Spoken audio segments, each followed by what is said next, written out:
Welcome to Cocktail Hour.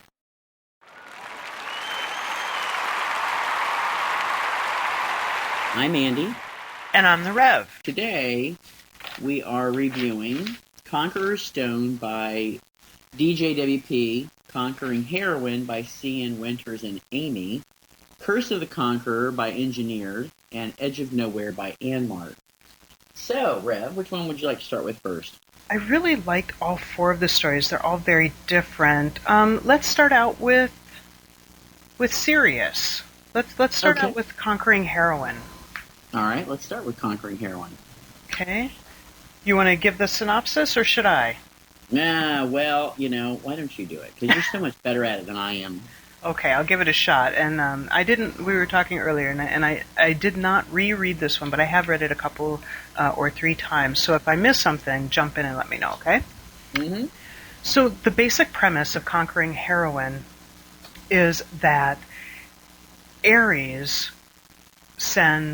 has this alternate universe set up, or alternate realm, where Gabrielle is the conqueror, and Xena must go into this realm and make everything right. And while she's there, she meets her mother, who works in the kitchens. Gabrielle, her bond mate is the whack job Najara. Oh yeah, that really disturbed me. Yeah. And, the first time I read it, I hadn't gotten to the point in the Xena series where I knew who Najara was. So the second time I read it, it was much better for me because I actually understood, her gen and, what she looked like. And it really enhanced the story for me. Yeah. So Gabrielle is pretty much ruthless, and I don't want to give too much away, but there's some good twists, and essentially Xena has to convince Gabrielle that this isn't where she belongs.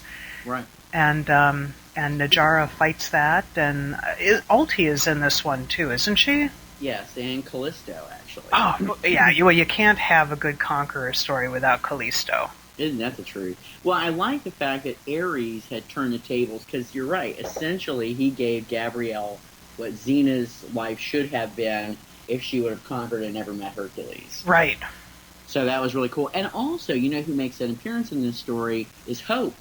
But she's a good child, which, totally freaked me out when I saw Hope. I was like, I forgot about that. And again, when I had first read these, I hadn't gotten to any of those stories, so I didn't really know who Hope was.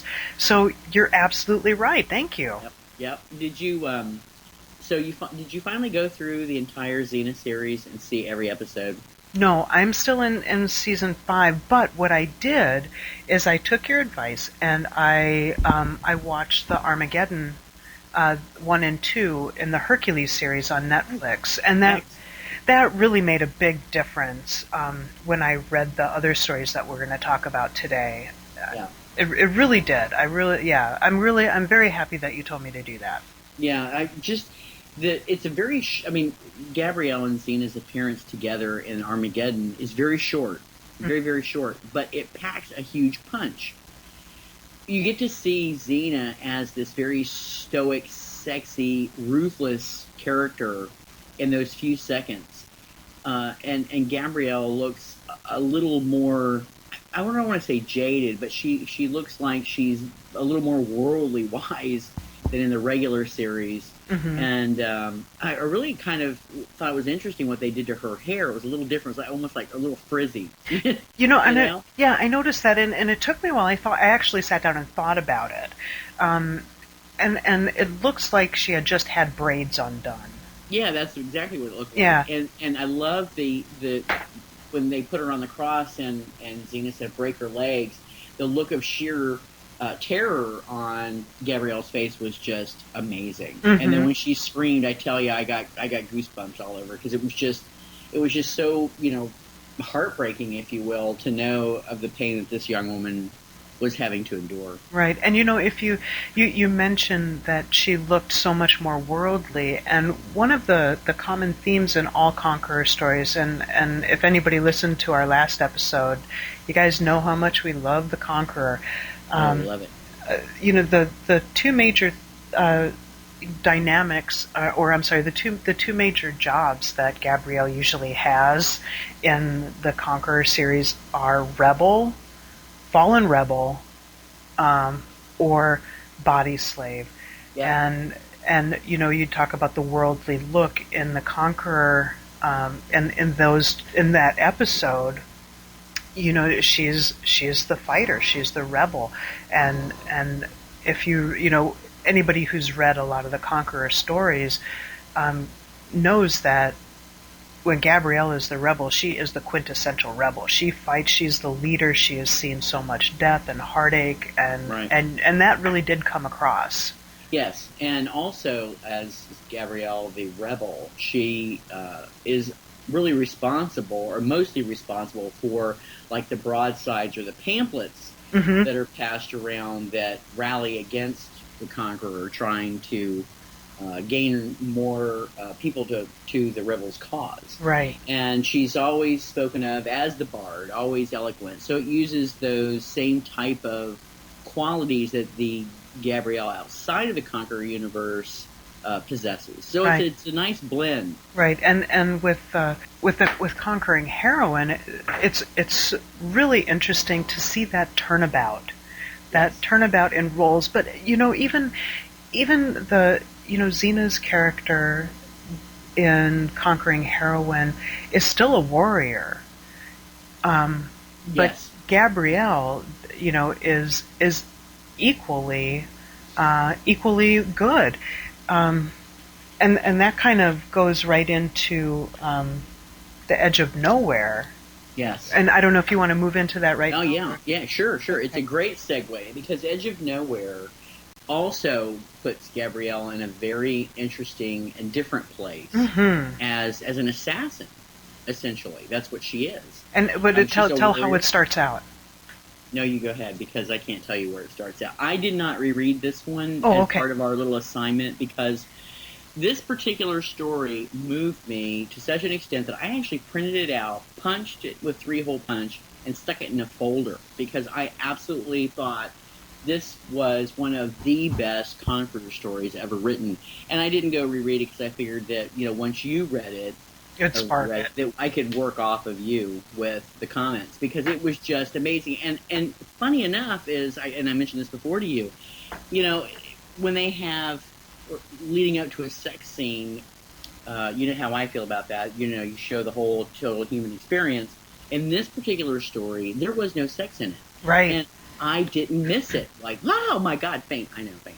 But seriously, I didn't miss it. It was just such an engaging story. Yeah, and this was another one of those that has a lot of grammatical issues and incorrect words being used. And throughout the entire thing while I was reading it, I'm just thinking in the back of my head, this person, the author, English must not be her first language. And then sure enough, when I got to the end of it, it says, thank you for sticking through this. English is not my first language, because they were very common issues that you see from folks that are writing in English when it's not their first language.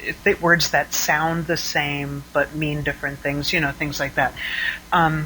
So the Edge of Nowhere begins with Gabrielle on the cross. It begins essentially where we last see Gabrielle in the Armageddon.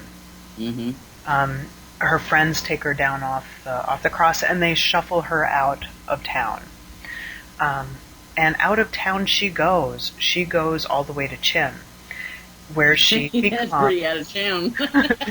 No doubt. Where she becomes protege to none other than Lao Ma. Right. So a few years go by. I think it's 3 years go by. Xena is Conqueror still. She's kind of bored, just running the state of affairs on a day-to-day basis.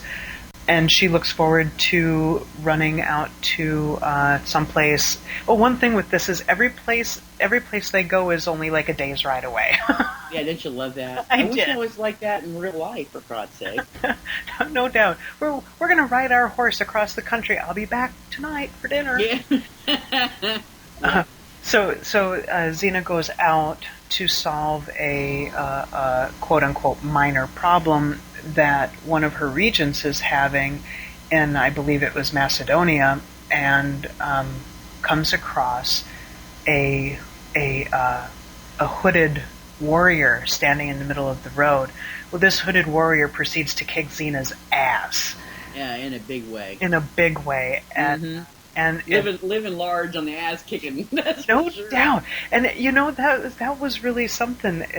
So it turns out that this hooded warrior is Gabrielle, and Xena has one of her best friends in the dungeon back in. And that was the other thing is usually the Conqueror stories have them in Corinth. This one has them in Athens. Right, I like that. Yeah, a little bit of difference because I always thought of Athens as a much more cosmopolitan city than Corinth. Much more philosophers and much more intellectual. Yeah, it just seems just a little bit more like a place I like to be at. But Corinth always just seemed a little backwoods to me. I don't know, it just seemed that way. Yeah, so she tells Gabrielle, I have a deal for you. You are a great warrior. Obviously, there are things that I can learn from you. You come back to the palace and spar with me for 30 days. At the end of that 30 days, if I haven't killed you, I will let you and your friend leave. Well, Gabrielle can't seem to resist that, so she goes. Come on, it's Xena. Come on, blue eyes, tall, sexy chick. Come on. Yeah, and it doesn't take long for them to start to kind of bond, and Xena cannot beat her. Gabrielle kicks her ass every fucking day. I love it. Yeah, and it's really I like the way that Gabrielle begins to see Xena as not just the conqueror, but as a woman who loves her family, who may in fact have the best interests of the Empire at heart. Oh, and I love the interaction between Gabrielle and Cleopatra. Oh yeah, that was great. It was just yeah. It was they kind of both looked at each other as rivals, but Cleopatra was much more overt about it, and it kind of made Gabrielle think about exactly what the hell was changing in her attitude towards Xena, and how she was becoming a little bit more proprietary. Which was really interesting. But you kind of glanced over a part that I really wanted to focus on. This is the first Conqueror story that I ever read that introduced children. I don't mean Solon, but children into the mix that I didn't expect. And there are three. Xena has this vizier who has three children, and they're also very precocious in their own little ways, and they're so sweet and so endearing that I actually enjoyed their interactions with both Xena and Gabrielle. They were just so much fun, and especially the little toddler. She was a trip. Just she was just so cute. What was her name? Niobe. Yeah, Niobe. She was. You just wanted to pick her up and squeeze her. She was just so cute. Yeah, and if you liked the kids, you really should read the sequel called Path of Thorns, because that one really does focus on the kids a lot. Well, I know I did read it a few years back, and I will reread it now that you mention it. I just don't remember anything about the sequel. I've got it compiled, so I can send it over to you. Please do. And the gods have a much larger role in the second one also. I made and Gabrielle's horse is Argo. I don't remember that, really. Yeah, Gabrielle's horse is Argo, and I had made a note when pretty early on in the story that it seemed that Gabrielle and I wrote it down. I said, Gabrielle is who Xena would have been if she hadn't become the Conqueror.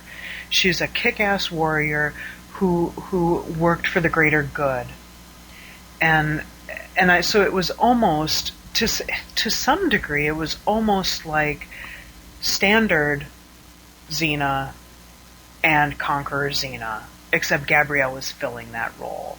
Yeah, yeah. But yeah, the boy's name changed midway through. Which one? It was Castor, and then he became Caspar. Oh yeah, you're right. I do remember that. Yeah, that one of my little quirky things. Well, yeah, it's kind of it's like, hello, don't you know your characters? What the hell? Yeah, and Caspar had a thing for Gabrielle, but I really did like the development of their relationship. Yes, because neither one of them wanted to become friends, really. Yep. Oh, and but Xena clearly admired Gabrielle's skills, and it also vexed her because nobody had beaten Xena up until that point. Oh, and so go ahead. No, you're absolutely right. I was just thinking when she found Gabrielle found that she also had a chakram. Yes, that's right. She did. That comes in much more heavily in the second, in the sequel, but that was shocking to me. I was like, whoa. Yeah, but it was great though. Annemaart, I gotta say, she did a brilliant Conqueror story. Just brilliant. Mm-hmm. And for you listeners, please, if you only ever read one Conqueror story to test the waters, make this the one you do. It was. Iman had found it online and started reading it, and she kept sending me emails. You really need to read this. Here's a link. You really need to read it. I'm really enjoying this. It's different. She knows how much I like Gabrielle. She said, you're really going to like it. And I kept putting it off, and I started reading it and put it down almost immediately. And then I did go back and read it, and I have to agree with you. It's different. The plot is good. The characters are good. It was just good, and definitely do take the time to read the sequel, Path of Thorns. Yeah, I'm going to actually read it. Send me that compilation you have for sure. I will. I really do want to read it all again. Since we're talking about it, hello, stupid ass, I didn't read it before. And as I mentioned to you earlier before we started recording, I got my signals crossed, and I read a story that hadn't been completed, which really pisses me off. I can't stand it. I wish authors would finish a body of work and then, get it beta read, and then add it to whatever site they're going to submit it to, because otherwise it's just irritating. Especially you get into these stories, and the one I was reading that I messed up and was reading, I'm trying to go back in my notes to see which one it was. Oh, it's Conquering the Conqueror by Sienna James, and she had it going on. It was engaging, it had good dialogue, it had great character development, it was just wonderful.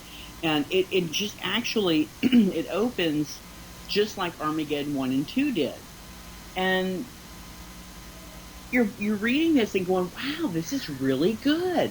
And you're just so engaged. Xena has a body slave that becomes friends with Gabrielle. They get kidnapped, and at the very end, Xena finds that she has to rescue one of the two, because Callisto did the whole grab act of both of the blondes, the body slave and Gabrielle, because she wasn't sure which one was closer to Xena, so she took both.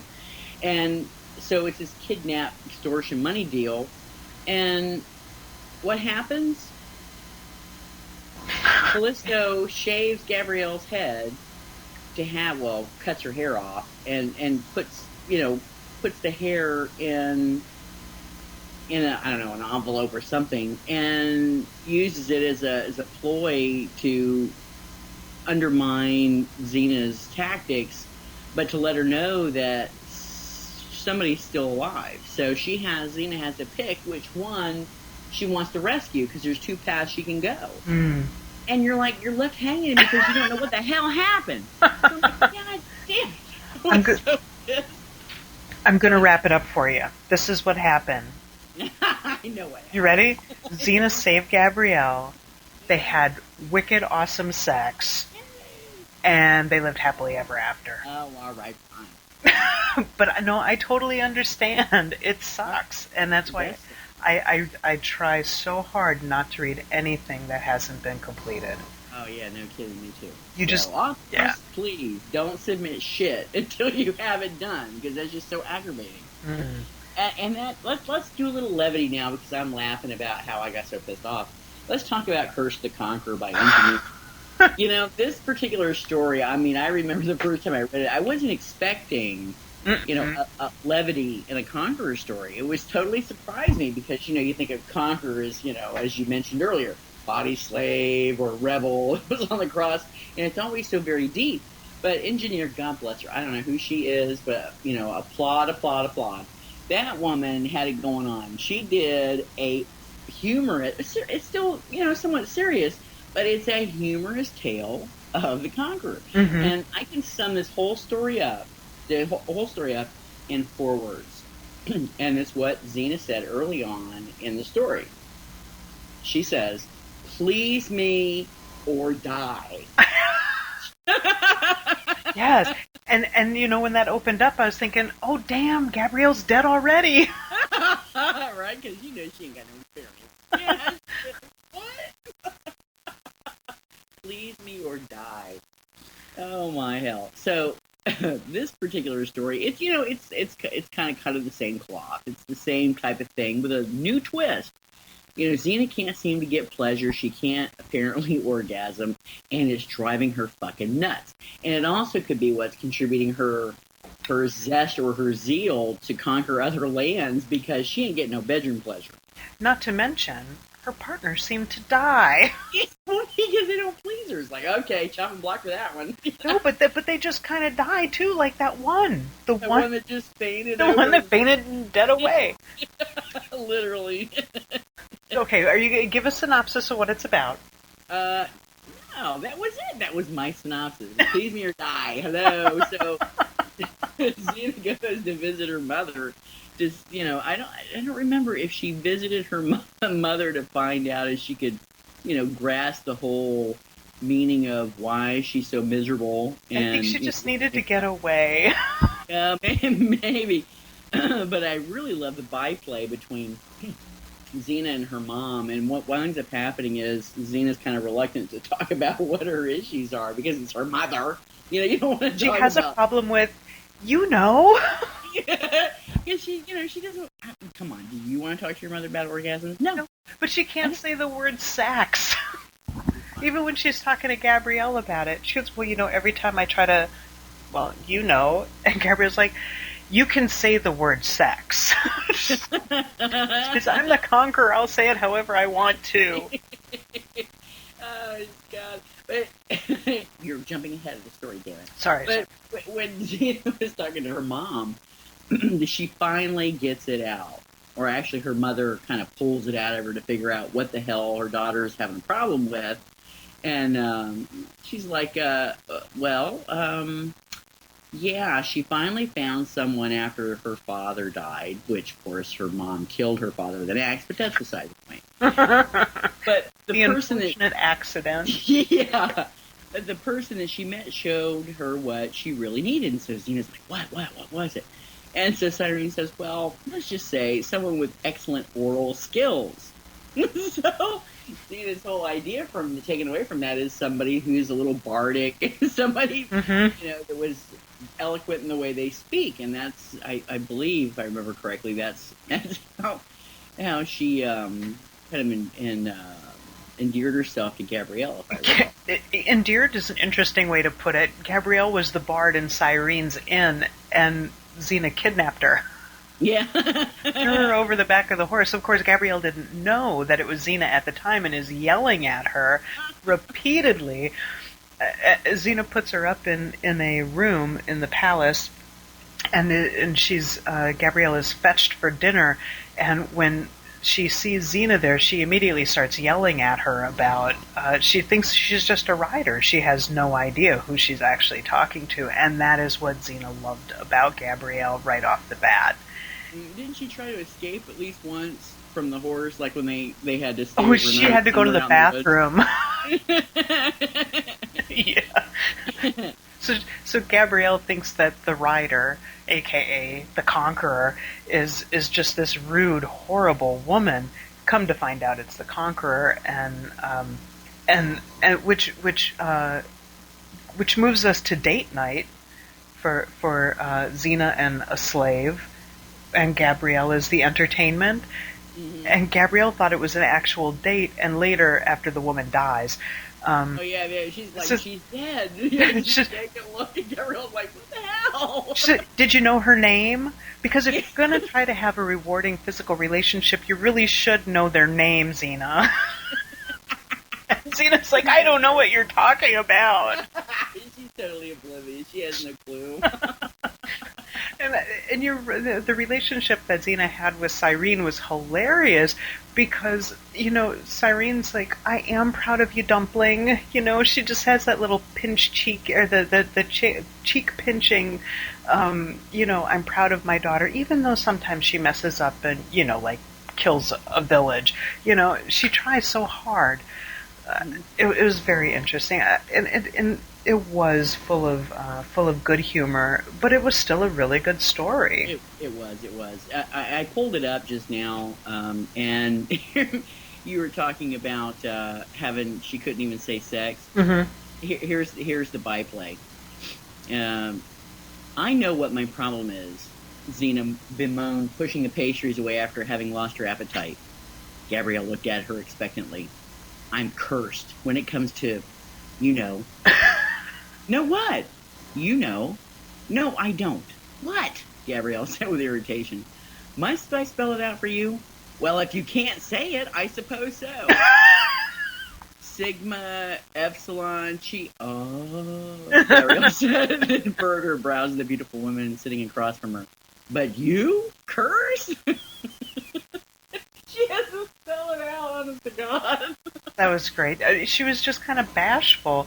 Oh, and then the other thing that I really liked is I forget the entire thing now because it's been a week and a half or so since I read it, and in the meantime, I've read 5 other things.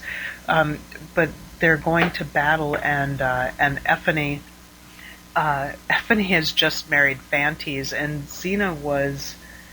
Where the hell was Xena? I forget where she was, but she rides up and damn it, is this? And so anyway, Effany and Fantes just get married. He's a centaur, and Effany says something. She's telling Gabrielle about how they've been dating, how Fantes and she have been dating, and she says, Gabrielle says, or Effany asks, "What do you think of him?" And Gabrielle says, "I really don't."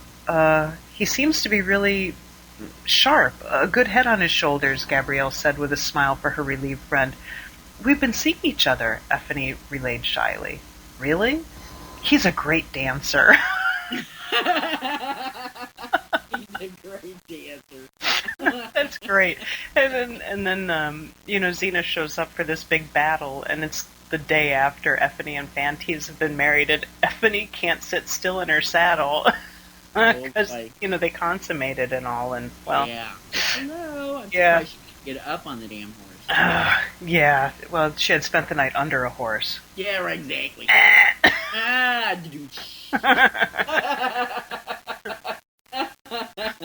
That's good shit. Thank you. So, yeah, that was a good one. That was a good one. It was good humor, a good story. It was good. It was good all the way around. Good characters. Lots of chuckles all through it, and some of it was overt, some of it wasn't. But overall, it was a fun story. It was very fun. Very, very fun. So that leaves us with the Conqueror's Stone. Yeah, the Conqueror's Stone by JWP. I really like JWP. She did another story 7 Days in Pompeii, which was absolutely excellent. Oh, I'll have to look that one up. This is the first thing Yeah. I've read by her. Oh no, she did a really good one. Whereas I don't remember why Xena and Gabrielle were in Pompeii, but it was 7 days before the eruption of Mount Vesuvius. And at the very end of their stay, there was some kind of religious observance that happened, and this whole room became this giant orgy. And Xena and Gabrielle wind up consummating their relationship at through or by Xena some big phallus Xena was wearing. Just, Really? yeah, it was like, whoa! You know how I am about that. I know, like your little, play toys, yeah. So yeah, it was pretty, and it was Gabrielle's first time, as I recall. So Pop goes the weasel with big phallus. So it was pretty good. It was pretty damn good. 7 Days in Pompeii, huh? All right. So, yeah. But this particular story, The Conqueror Stone, it uses the key elements from the Hercules episode as a crossover alternate universe tale. If you remember from watching Armageddon 1 and 2, there was a Chronos Stone, and that thing was responsible for the creation of the Conquerors, of the Conqueror itself. So, it actually starts out with Xena yelling the first lines of the story. "Stop him," Xena commanded. And that was from when Iolaus had jumped across and snatched the stone and disappeared. Yeah. But in this tale, Xena wakes up in the bed of the Conqueror, and she's the Xena from the regular universe and not the Xena from the Conqueror universe.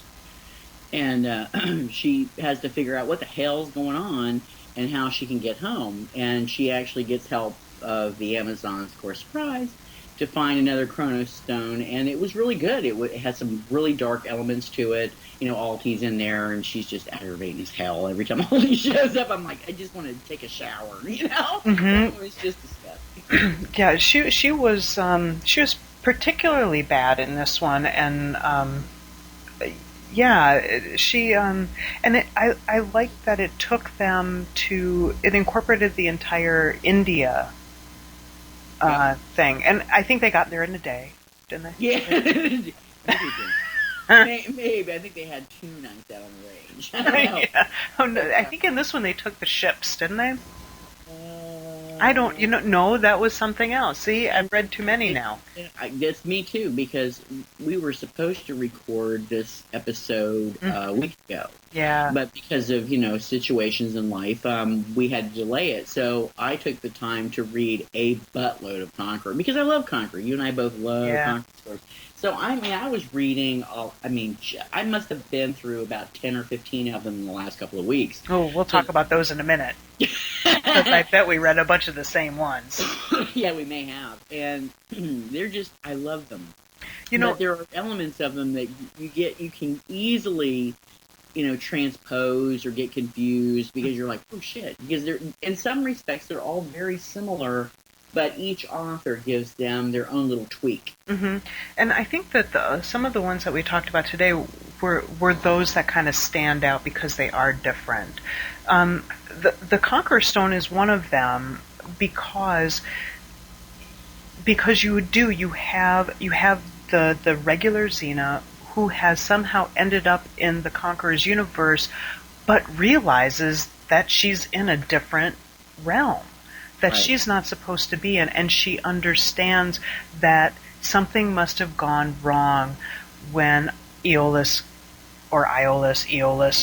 grabbed the Chronos Stone. Something happened, and really you don't know until the end if Xena's going to stay because she meets Gabrielle and she meets Ephany, and Gabrielle wants to believe that the Conqueror really is this other person named Xena who comes from another time where they are soulmates and they are lovers. Although they don't really, Xena's very hesitant to come out and actually say that to this particular Gabrielle. But, and that's kind of sweet, don't you think? It really was. She can see that Gabrielle is essentially the same person, and she sees all of those wonderful qualities that made her fall in love with Gabrielle in the first place.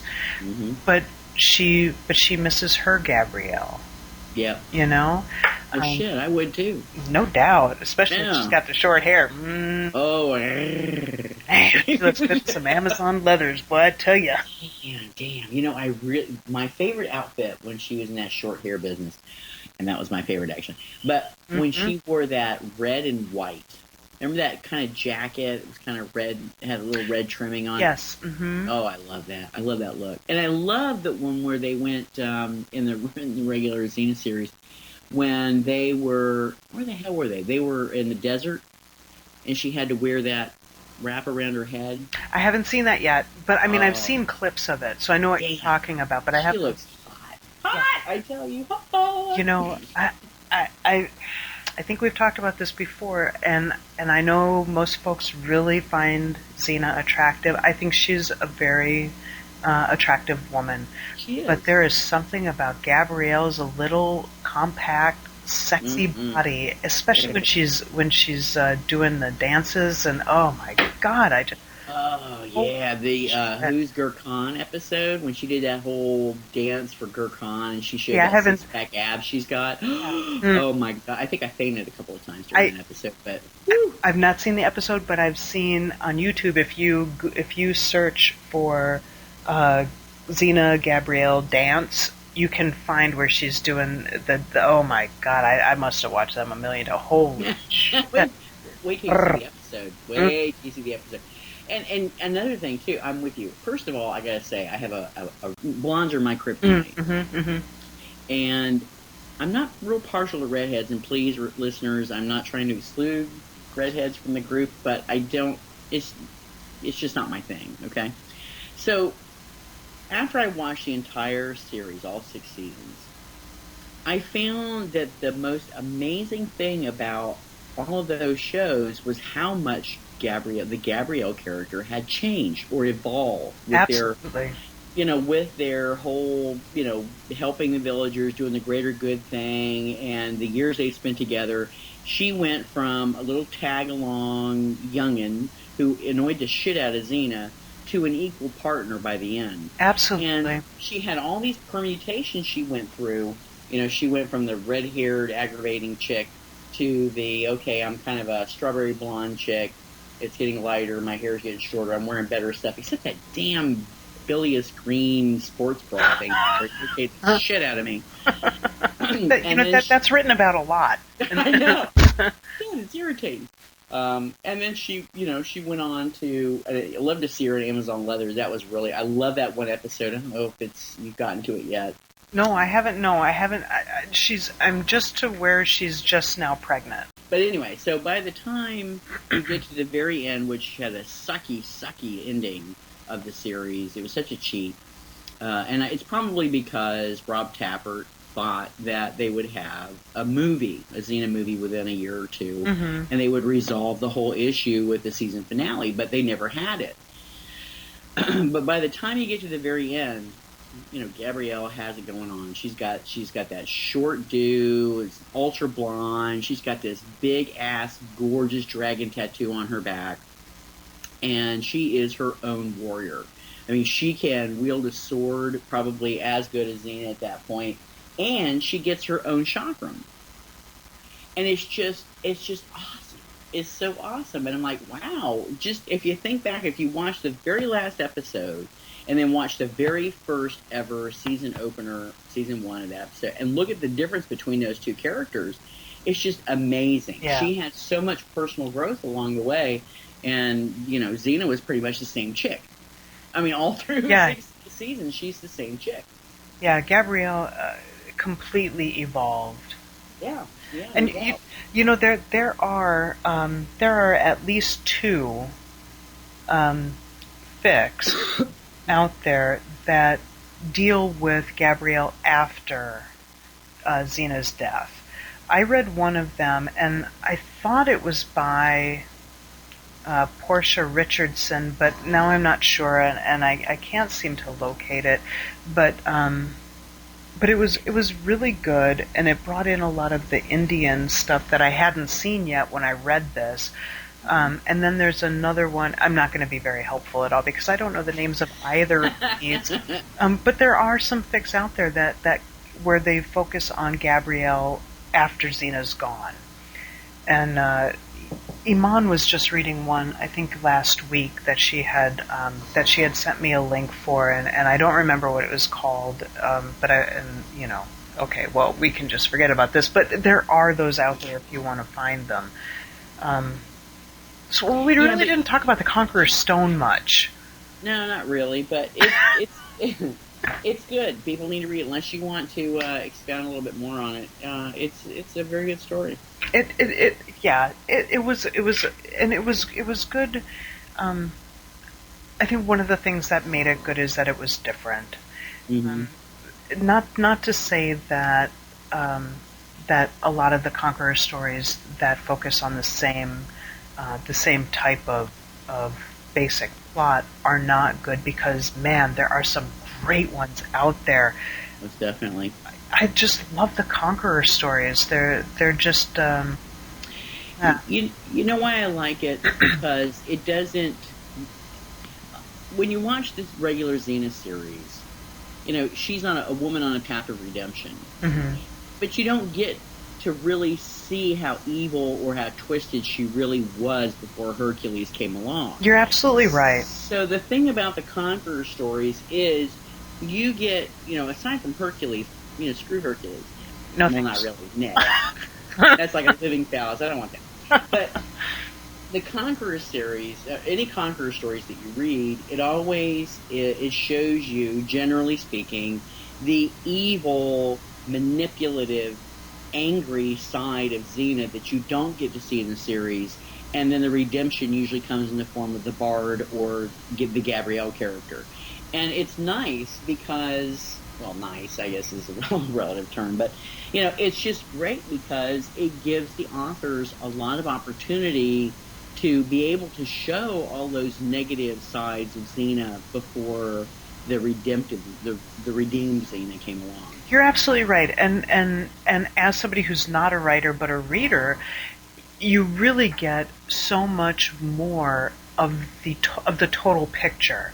You get to see just how horrible and harsh and uncaring she is, and usually in the better ones, I think. I hate to say that because I know that there are some that there are a lot of stories that don't start out with Xena persecuting Gabrielle specifically, that are great stories. But at least in some of the ones that we talked about today, you get to see that complete turnaround embodied in Gabrielle herself, where she is the one who is abused and broken and hurt, and then she is also the one that is the initial benefactor of that redemption.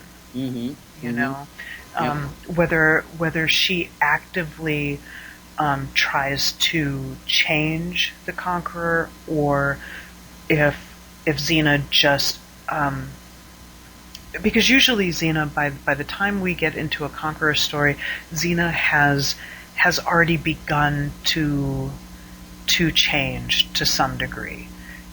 Some of them, but not all of them. No, not all of them. But even in the ones where she starts out in her evilest, I don't know, is that a word? In her harshest, very soon after she begins, as soon as she punishes Gabrielle, there's something about that particular person, whether she is the body slave or whether she is the rebel, that sticks with her, that won't let her go. Well, Gabrielle is always the catalyst. Right. It's Xena finding her own soul. Right. And that's essentially what it is. Because they're always soulmates, whether in, the quote-unquote real life or whether it's an alternative universe. They are soulmates. Mm-hmm. And, there's an old thought out there that, your soulmate, there's a soulmate for each one of us. and you'll recognize them when you see them. And I think that kind of applies to most of any of the fanfic, whether it's the canon stories or whether it's, the alternative or Ubers, that as long as the soulmate is recognized, that things seem to work out for the better. Yeah. Yeah, and the nice, the cool thing about the Conqueror stories is that while they're going to work out for the better, and just like everything else that in the romance, lesfic, published or non-published world, you know what you're getting. Yeah. So it's the challenge for the author to make it interesting while we get there. Yeah, and different, because you figure there, and I'm sure that because I came to this particular, the fanfic so late, there's a lot of Conqueror stories that have just dropped off the net. You just can't find them; they're not there. Either somebody didn't renew their websites, or the websites they were with are just done and over with, and not even the Wayback Machine can come up with some of them. I mean, because there were literally, I think, hundreds of them at one time. So, fortunately for us, there are still some that endure, and there's still some that you can find. and it's just a damn shame that there's some really there's stories out there that we can't get to. Yeah, I think like I just I'm looking at Caliber, and one of my tags is Conqueror, and I'm just kind of looking through because you said you had read a bunch. I'm looking through the ones that I have here, and I'm trying to look at some that were my favorites. Let me see. This one was another one that I thought was different and really good, and I don't know if you've read it or not. It's called The Last Conqueror. Sounds familiar. Kamoraskan and Yep. Lariel.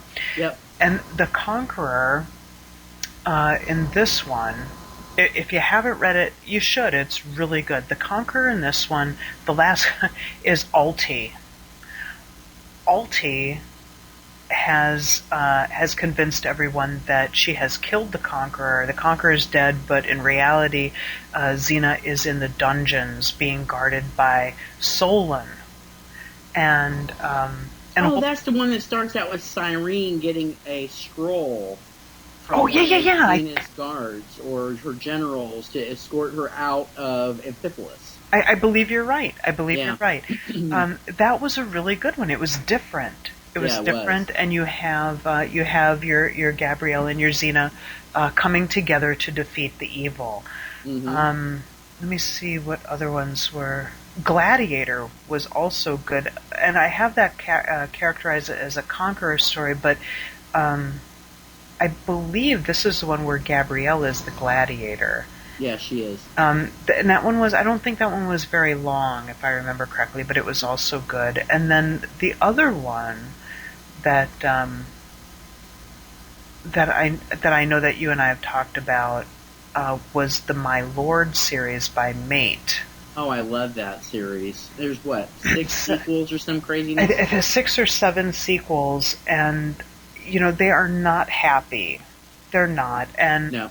And well, they are, but they aren't. They have moments. They do. They have happy moments, but primarily they're not happy. They're difficult, and there are some. There's at least one part. I think it's in the second to last part, the second to last or the last one, where Gabrielle does something so horrendous that I feel that I hate her, and what? I'm not going to tell you what it is.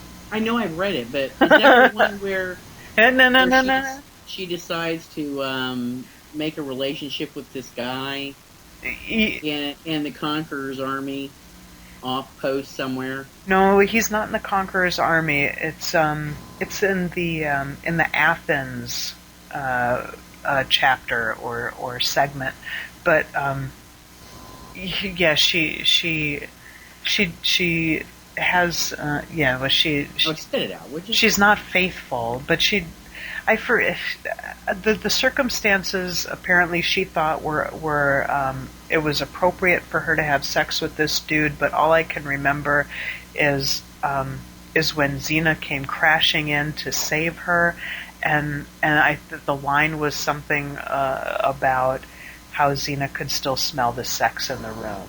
And Ew. I was like, I fucking hate you at this moment. How could you do that? But I read these collection of stories several years ago, but I remember that I did like them, but I all that particular part I probably was so it was so heinous I blocked it out. It may be, Iman, I got an email from her early in the morning one day during the week, and she says, I fucking hate Gabrielle. And I'm like, I know where you're at in the story. But keep going, because, there's some kind of cosmic redemption to some degree. And I had written to the author. She actually lived in my town for 30-some years and then moved to the capital of our state. And she lives like an hour away. And I wrote to her and asked her if there was the next chapter coming out, because she had posted a it was called something like Fidelity's Poem or something like that, just a little teaser to the next section. And I contacted her last year and asked her if that was ever coming out, and she said, well, hopefully within, before the end of the year. And I think that was the end of last year. But she's published some different books also. She's published a trilogy. I read the first one, and I just bought the second and third ones at the GCLS Con this past June. What is her name? I can't remember her name. Oh, Maya something Esperanza. Yeah, it's a dual-parter last name. Hispanic, and I can't recall.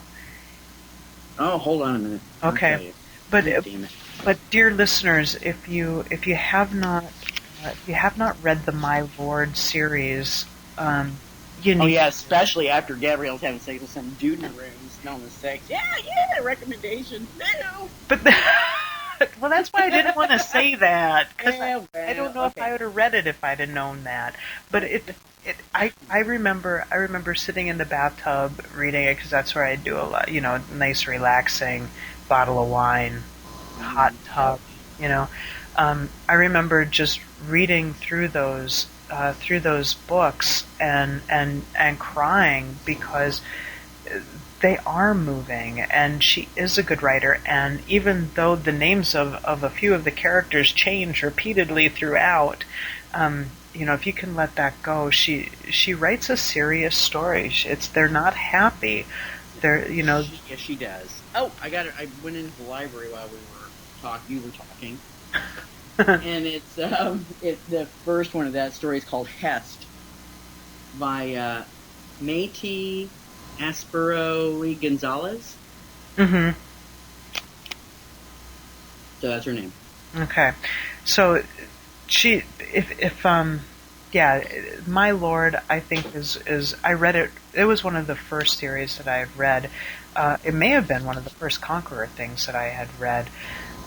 But it was very good. Really, really good. It really was. And there is an entire Conqueror section at, is it the Academy of Bards, or is that, yeah. Yes, it's the Academy. So, if you think that you would enjoy Conqueror stories, if you like Xena, you will like Conqueror stories. That's true. Very true. Guarantee it.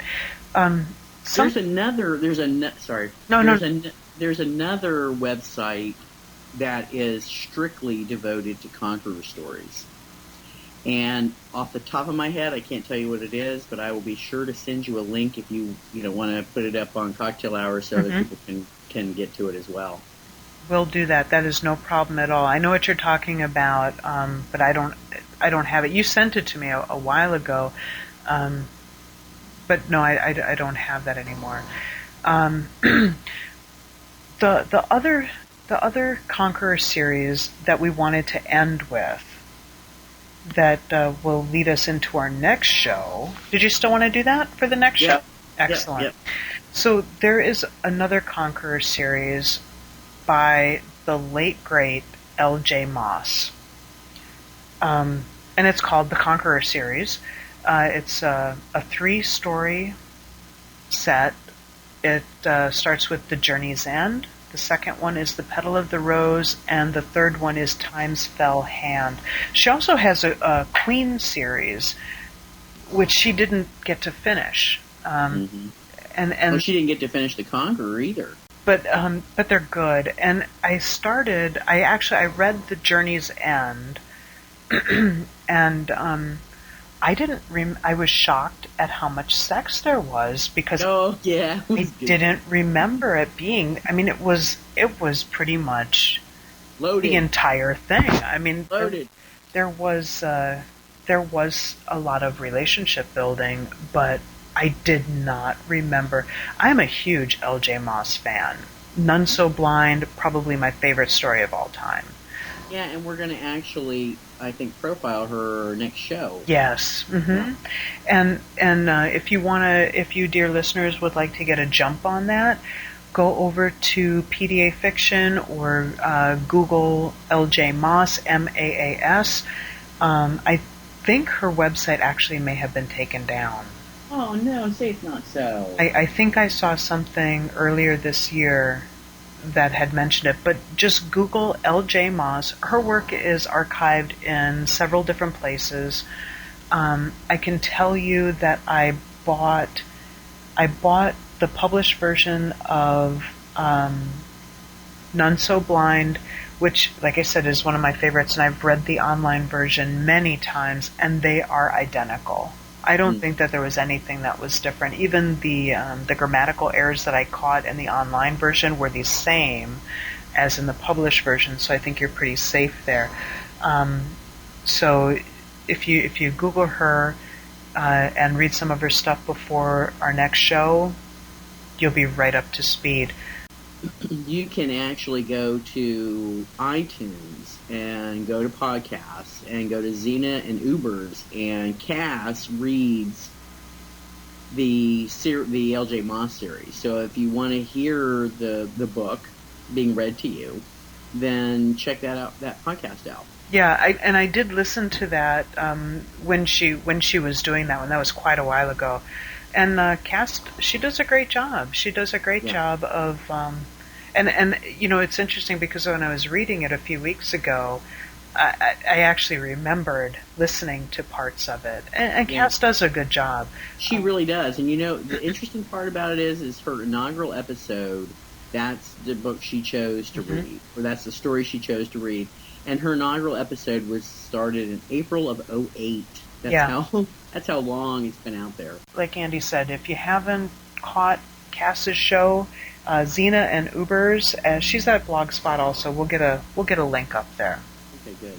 And just for all of you, in case you've been looking for us at iTunes, I have submitted the podcast twice. I still have not gotten any kind of response. I check regularly to see if it's up, and it's not yet. So until that happens, you can subscribe through your personal version of iTunes by using our feed burner. Yep, our feed burner URL. If you go to iTunes, up on the very top, if you choose Tools or Advanced or something like that, and then it's Advanced, I think, there's an option for subscribe to podcast.